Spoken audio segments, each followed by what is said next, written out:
Përshëndetje dhe mirë se vini në emisionin Fluturor për jetën. Kur dia dhe besimi bashkohen me zemrën një babait, lind një rrëfim që i jep zë atyre që shpesh heshtin. Ajo është dëshmi se dashuria e vërtet nuk kërkon as mëshirë as duar trokitje, por vetëm pranojshmëri dhe veprim. Ju faleminderit për praninë dhe përgatishmërinë për të ndarë historinë tuaj me ne. Kemi zotin Begi. Na tregoni se si e zbulua që fëmia juaj është me nevoja të veçanta dhe si ishte ai moment për ju si prindër. Fillimisht ju falenderojmë për ftesën që na keni bërë dhe për mundin që jepni në sensibilizimin e shoqërisë për të patur më shumë qasje dhe më shumë njohuri për fëmijët me nevoja të veçanta dhe mundësinë që na jepni neve që edhe ne të tajmë për nevojat tona, ndoshta edhe ndihmojmë dikujt me diçka që ndoshta paraprakisht nuk e kanë dëgjuar. Unë jam prind i një fëmije me nevoja të veçanta, dhe me thënë që është me epilepsi dhe me paralizë cerebrale. Ajo është 19 vjeçar, po me kujtoj se ka lind rrethana normale dhe shtatzania ka qenë në bashkëtarës ka qenë normale. Ka lind normal si çdo fëmijë tjetër, ka pas zhvillim normal deri diku në moshën 5 mujare që kur ai është vaksinu dhe diku ka mosha 6 mujare ne kemi filluar të vërejmë lëvizjet e para, simptomat e para të një elementi që për fëmijët të asaj moshe nuk ka qenë normal. Dhe natyrisht nga i moment kemi filluar ta trajtojmë mjekësisht, po e dinim vendin dhe rrethanat ku jetojmë tu aspekti profesional. E dim ngecën dhe kjo ka qenë vështirësia jonë e parë, për arsye se ne mundu të na e tregojnë se është diçka normale, se dhe kaloj me kalimin e kohës do të kaloj, po kjo ka zgjat diku deri, nëse nuk gaboj diku moshën 9 mujore, e mbaj mend që kemi dërguar në një mjeke private për arsye se ishte me gripën, është doktoresha Remzije, besoj e njohën të gjithë. Dhe aty djali fatmirësisht ka pat disa sulme dhe e ka pa. Dhe e ka vërejt se nuk është diçka normale dhe e ka pyet shoqen shkojmë të dhe shoqja ka shpjegu se to i ka vazhdimisht dhe atëherë e ka dhënë rekomandimin për ta çuar në Shkup dhe ne kemi pat fatin që ta mjekojmë ndoshta te mjekët më të mirë që ka pat kjo bransh në spitalin klinik të Shkupit, natyrisht edhe që ka pat vështirësi të shumta për arsye se besoj e dini është një spital neurochirurgjik që është për fëmijë, është një godinë shumë e vogël dhe aty janë trajtuar fëmijët nga gjithë Republikën, nga gjithë vendi dhe edhe aty kemi pat vështirësi tona, po kemi pat një përparësi për arsye se mjeku në fjalë ka pat edhe ambulantën e tij private dhe ne e kemi trajtuar edhe privatisht, po fatmirësia ka qenë se nga ky moment kemi filluar ta trajtojmë profesionalisht edhe me barna. Do thonë, kjo ka qenë ajo që më veç kemi filluar ta kuptojmë se jemi në një rreth tjetër dhe kjo na ka ndihmuar që të kapemi seriozisht për këtë punë. Natyrisht gjatë kësaj periudhe, posaçërisht moshën 2-3 vjeçarshe kemi pat shumë probleme në aspekte imunitetit për shkak të terapive të shumta që ka marrë. Dhe mund të them se këtë periudhë ne më shumë e kemi kaluar nëpër spitale. Bashkëshortja posaçërisht ne kemi pat një periudhë ku ka qenë si rregull i pashkruar, të themi një javë shtëpi, një javë spital, një javë shtëpi, një javë spital, dhe kjo ka zgjatë derisa pak e ka rimar vetëm, po kur e kemi pa dhe incizimin magnetik, rezonancën magnetike, atëherë kemi pa se është i dëmtuar të dy hemisferat e trurit dhe kemi kuptuar se ne më veç kemi ballafaqohemi me një fëmijë që do të jetë me nevoja të veçanta. Normal mjekët kanë qenë të rezervuar në rekomandimet e tyre, a do të flasë, nuk do të flasë, nuk do të ecë, natyrisht. Edhe ata kanë pat pritshmëritë e tyre se ndoshta do të bëhet diçka jashtë asaj që ka ndodhur zakonisht, po ne me kalimin e kohës, domethënë duke e trajtuar, e kemi kuptuar se ne më veç rrisim se është djali jon, është fëmia jon i parë dhe i vetëm, dhe kemi kuptuar se duhet të ballafaqohemi me një realitet të ri. Tha që fëmia juaj I parë dhe I vetëm. Kjo ishte një vendim nga ana juaj, mos kishit një fëmijë të dytë? Në fillim ka qenë një vendim I joni, po jo për të hekë dorë për gjithmonë që mos kemi një fëmijë tjetër. Po nga frika se nuk do t'i përkushtohemi shumë dhe do të ketë mungesën e përkujdesit tonë, ne kemi vendosur që një periudhë të abstenojmë nga fëmia tjetër, që realisht ka qenë një gabim, për arsye se atë ndodhe kundërta, po ne ja lëmë asaj se ndoshta çdo dikush edhe të na mësoj, se ne kemi qenë prindër të ri, po edhe nuk kemi pat raste të tilla që ne dim t'i menaxhojmë ndryshe. Është çdo dikush të na thotë se duhet ta bëjmë të kundërtën, po ka ndodhur ajo që ka ndodhur dhe ne kemi vazhduar pastaj edhe vazhdojmë të kërkojmë fëmijën tjetër, po e dim ajo është në caktimin e Zotit. Çfarë lloj vështirësish apo sfidash përballet djali juaj në përditshmëri dhe si ka qenë rrugtimi I tij deri më sot? Ju më treguat paraprakisht deri në moshën 2-3 vjeçë, por deri më sot.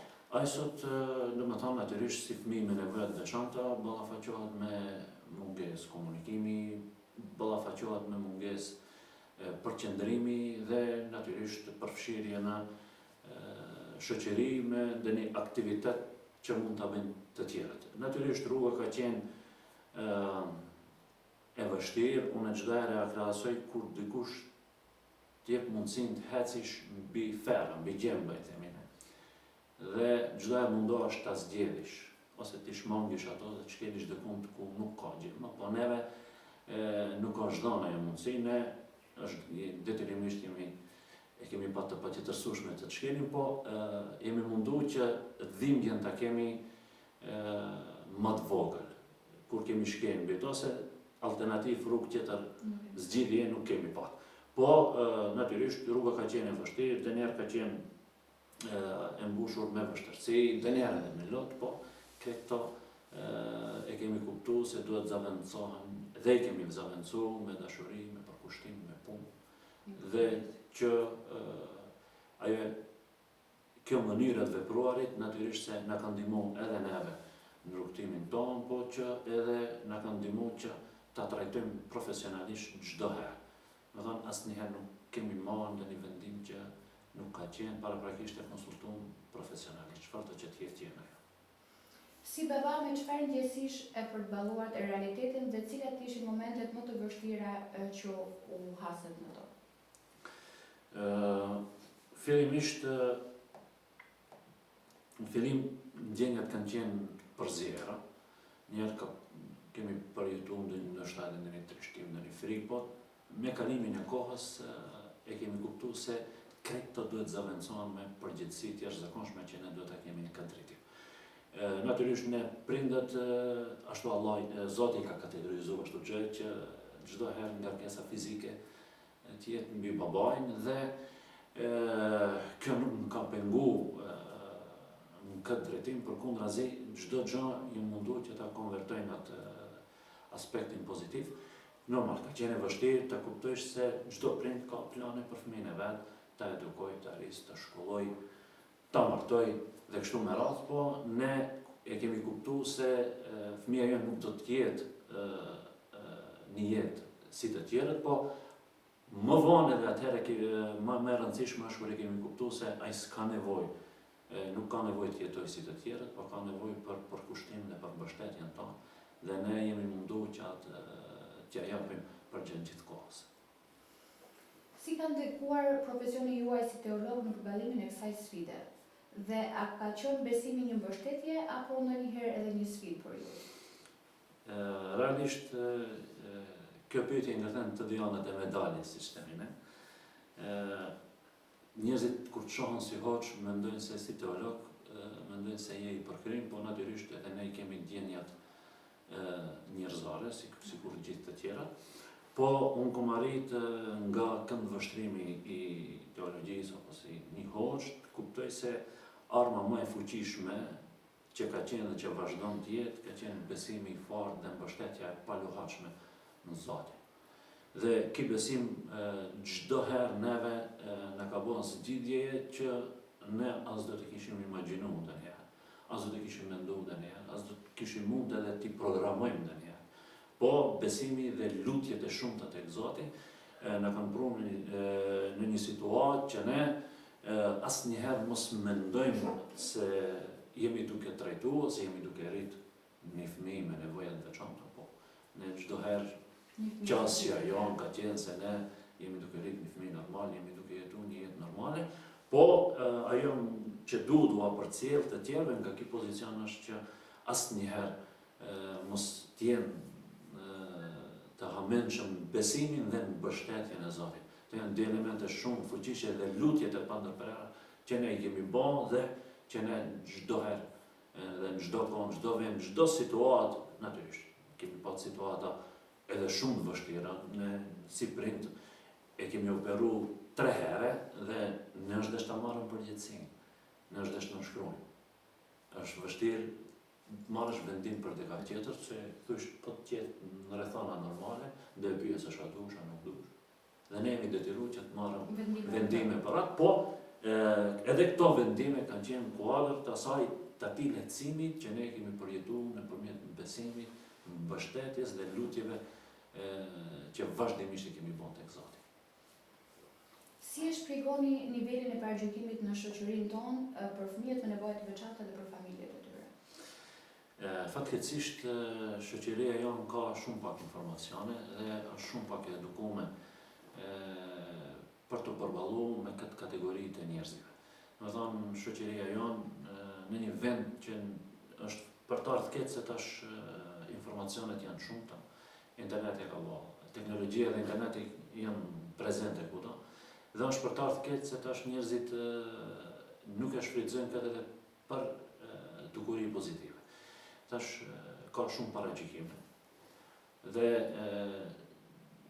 të fëmijë nuk prindrit të njerë ndjehen vetmuar, ndjehen të lodhur, për shkak se duhet të merren edhe me këto elemente. Po unë besoj se do të ketë një sistem që do të merret pak më shumë me edukimin e shoqërisë, e njerëzve që ti pranojnë si tillë, se ato nuk janë më pak se ne, ato janë ndryshe, po ato janë pjesë e shoqërisë tonë dhe ato duhet të dinë, po nuk ka aty ku ka, domethënë, më pak dije, dijen zakonisht edhe empati nuk ka, dhe dije nuk ka, dhe informacionet nuk dëshirojmë t'i marrim dhe natyrisht to çdo herë zaventësohen me stereotipe të llojit të paragjykimeve dhe A vjen juve gjykim nga ana e komunitetit dhe si keni reaguar në atë moment? Po, natyrisht, ka raste, kemi pat ashtu raste dhe ndonjëherë pjesën më të madhe të rasteve që i kemi përjetuar në këtë dimension, unë për veten time kam shumë keqardhje për panel tjetër. Sa ato të shohen si për qenë, për të kurse një për mëshirë, për të ardhur keq, ose je diçka ndryshe. Po, natyrisht, ne jemi mundu, kur kemi pat mundësi, besoj, e dini dhe jeni ballafaqu, ka njerëz që çipojnë me hamendje, ka njerëz që nuk e di çfarë ideash dhe mendimesh ka të kokat e tyre për këtë kategori të fëmijëve, po që ne jemi mundu që atë mos e shndrojmë në nervozizëm, jemi mundu që ta marrë normale nëse është dhënë mundësia. Edhe t'i mësojmë dhe t'i edukojmë që dinë se edhe këto janë pjesë i kësaj shoqërie, është me ose pa dëshirën tonë. Ato janë pjesë e realitetit tonë. Si është marrëdhënia me djalin tuaj sot dhe çfarë ju ka mësuar ai që nuk e keni mësuar kurrë në libra apo edhe në ligjëratat fetare? Marrëdhënia, unë besoj se këtë ka çdo prind, po edhe jona me këto fëmijë është marrëdhënie e veçantë. Është një marrëdhënie e veçantë që është e ndërtuar me pak fjalë, por me shumë ndjenja. Ai na ka mësuar se ne duhet të kuptojmë edhe kur tjerët nuk flasin. Të kuptojmë edhe kur tjerët nuk janë gjendje të na tregojnë diçka. Na ka mësuar dashurinë pa kushte.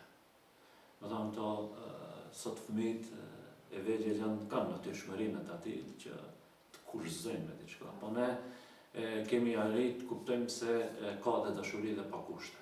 Atë që s'kemi mund ta mësojmë ose ta lexojmë dikundi dhe që kemi përjetu është buzëqeshja e tyre, është përqafimi i tyre, është çdo gjë që ato bëjnë që e kanë me sinqeritetin më të madh. Ndoshta ne dim se ata nuk janë të vetëdijshëm për atë që bëjnë, po ja që Zoti va ka mundësu që edhe përqafimin, edhe buzëqeshjen, edhe kjo është e lidhja me ndjenja që ne e kemi me këto fëmijë. Që në fakt është një emocion që nuk mund ta marrësh nga ndonjë fëmijë tjetër. Nuk mund ta marrësh nga askush tjetër, nuk ka ndonjë fjalë adekuate që mund ta përshkruash, thosh se është kështu ose ashtu, po ajo veç përjetohet, ndjehet dhe që ato kanë mundësi të ta ofrojnë edhe prej pozicionit tyre me vështirësi me të cilat ato ballafaqohen, po është edhe ky këndi pozitiv që me ndjenja jemi shumë fuqishëm të lidhur me këta. Çfarë mendoni se mungon më shumë ti në shoqërinë tonë kur bëhet fjalë për fëmijë me nevoja të veçanta dhe për familjen e tyre? Mungon ndërgjegjësimi, mungon edhe mbështetja institucionale, si dhe empati duhet të kesin më shumë njerëzit. Duhet pak njerë kur është në pyetje mbështetje institucionale, ju e dini, besoj jeni gjatë kohë këtu dhe i shihni se si funksionojnë gjërat. Unë nuk flas për kushte infrastrukturore sa ato thuaj se nuk ekzistojnë fare, po shteti do të ketë një sistem të ndërtuar që do të merret permanent me këta fëmijë në kontinuitet, duke filluar prej të edukimit të tyre, terapive dhe kështu të ngjashme, edhe mbështetjen që duhet të japën familjarëve, posaçërisht prindërve, që rrisin fëmijë me nevoja të veçanta. Do të thonë, ka mbështetje, ka mungesë të mbështetjes institucionale dhe natyrisht kjo mungesë pastaj kur ja bashkangjesësh edhe ndërgjegjësimin e vogël që njerëzit kanë ndaj këtyre fëmijëve dhe këtyre rasteve, në një farë mënyrë e vështirësojmë, po ne vazhdimisht mundohemi të gjejmë dhe gjatë gjithë kohës kemi munduar të gjejmë alternativa tjera, kemi munduar të gjejmë mundësi tjera që këto mungesa që i kemi, këto shprastina që ne kanë kriju institucionet, këto shprastina që ne kanë kriju edhe bashkëqytetarët dhe njerëzit që bashkëjetojnë me ne jemi munduar që t'i kompenzojmë ato, t'i plotësojmë me diçka të re dhe natyrisht çdo herë kemi kërkuar, nuk kemi ndalë, po çdo herë kjo ka qenë me konsultime profesionale, jo diçka që ka qenë prej vetvetes tonë. Çfarë mesazhi do t'ju jepje prindërve që sapo janë përballur me një diagnozë për fëmijët e tyre me nevoja të veçanta, që në fakt e kanë humbur durimin apo fuqinë për ta përballuar këtë diagnozë? Së pari, do të thonë, ndjenja e parë kur ulesh dhe kur pak e marrësh veten në fillim, fillosh ta fajsojsh veten. Do të thonë, gjëja e parë që do të bëjnë ata nuk duhet, askush nuk duhet ta fajsojë veten. Dhe ta dinë se ato nuk janë as të parit dhe nuk do të jenë as të fundit që do të kenë fëmijë me nevoja të veçanta, do ta pranojnë realitetin, ta pranojnë familjen e tyre ashtu siç është. Duhet me dashuri dhe për kushtim t'i qasen kësaj pune. Nuk duhet ajo që ne më së shumti ja kemi pa hajrin dhe më së shumti që ja kemi pa dobin, këtë drejtim ka qenë se ne nuk e kemi izolu, ne e kemi eksponu çdo kundi ku kemi qenë, ne ka qenë në hajr. Të jenë më komunikativ me njerëzit, ndajnë përvoja me njerëzit, për arsye se dënjëherë vojnë për një gjë shumë vogël që s'kemi mund ta dëgjojmë, a e kemi pa shumë pranë dorës dhe nuk e kemi bë. Po ndajnë edhe përvoja që kanë përjetuar duke i trajtuar mjekësisht, po asnjëherë mos marrën të bëjnë diçka pa konsultim profesional. Kjo është më e rëndësishme. Se ne pi dëshirës tonë ndonjëherë për ta bërë më mirë dimë dhe ta prishim. Ti kur pretendojsh se ke hec pak para dhe një gabim i vogël, ta rikthen jo prej fillimi, por shumë bas ta rikthen procesin. Natyrisht, në gjatë trajtimit të këtyre fëmijëve ka momente kur ne bëjmë një hap para, ka momente kur kthehemi pak mbas ngecim, që janë normale, këto janë natyrshme, po unë ju sugjeroj dhe i lut shumë që Asnjë, se ne jemi ashtu, e kemi ndëgjuar një diçka prej dikujt tjetër dhe mendojmë se të njëjtën duhet ta bëjmë edhe ne, duke i krahasuar se e kemi të njëjtën diagnozë, të njëjtën rast, po unë ju kisha thënë që pa konsultim profesional me mjekun posaçërisht, mos ndërmarren asnjë hap për arsye se bova kiqat që e kanë ndërtuar me shumë mund dhe sakrificë ta çojnë huq. Po, mos dëshpërohen, do t'jenë krenar, njerëzit ne gjatë jetës tonë, edhe nëpërmjet profesionit që ushtrojmë punës, që bëjmë zanati që kemi, ne mundohemi që të ngritemi vazhdimisht, po që neve Zoti këtë ngritje në ka dhënë nëpërmjet kësaj dhurate të veçantë. Që kështu do ta përjetojnë, unë kështu e përjetoj dhe kështu do ta përjetoj çdo herë dhe kështu do ta përjetoj.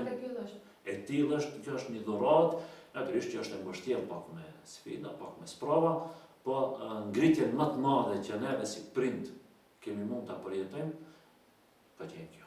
Që Zoti ka dëshirë që neve të na zgjedh prej masës që ne të kemi një fëmijë ndryshe nga të tjerët. Dhe për fund, çfarë do t'i thoni shoqërisë që shpesh i shohin këta fëmijë si një bar dhe jo si një pasuri shpërtërore?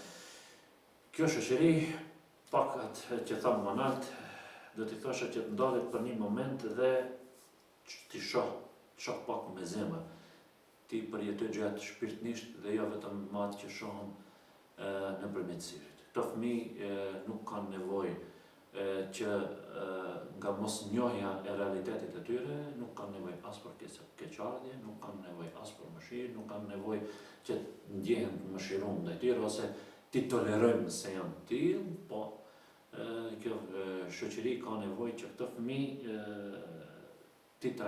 ti shoh si qenie, si çdo qenie tjetër, natyrisht me një mënyrë ndryshe të jetuarit nga ajo që e bëjmë ne, t'jenë më konstruktiv, t'ju ndihmojnë mundësia që vu jepet, me atë sa kanë njohuri, që t'jenë edhe ato të përfshihen ndjenjat tona, të përfshihen në vështërsitë tona edhe një herë, që s'paku nëse nuk mund, ne themi në murin që ndërtohet, nëse nuk jenë gjendje ta vesh një tu, s'paku mos e heq. Faleminderit shumë për këtë intervistë edhe për historinë tuaj. Faleminderit dhe juve. Tani do të ndjekim një pjesë nga puna e fëmijëve tanë në qendër. Faleminderit dhe mirupafshim në emisionin e ardhshëm. Sa bën 1 + 4? 1, 2, 3, 4, 5. Bravo, shtype. Hajde rada jote. Prit tash në detyrën tjetër, 6 + 2. Hajde, ti e ke rada. Unë? Po. 2, 3, 4, 5, 6, 7, 8. Bravo, shtype numrin 8. 1, 2, Fillo prej këtu. Prej këtu fillo. 2, 3, 4, 5, 6, 7, 8, 9, 10. Prit. Edhe një herë, numërojmë bashkë. 1, 2, 3, 4, 5, 6, 7, 8, 9, 10, 11, 12, 13. Shtype numrin 13 këtu. Bravo. 1, 2, 3, 4, 5, 6, 7, 8. Nga da.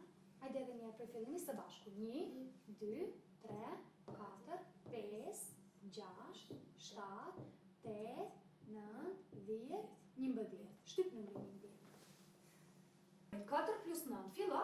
Numro. 1, 2, 3, 4, 5, 6, 7, 8, 9, 10, 11, 12, 13. Bravo, numrin 13. 6 + 3. Hajde rada jote. Numro nga dalë. 1, 2, 3, 4, 5, 6, 7, 8, 9. Shtyp numrin 9. Këtu. Prit. Shtyp. Hiqaj dora. Shtyp e tash. Bravo.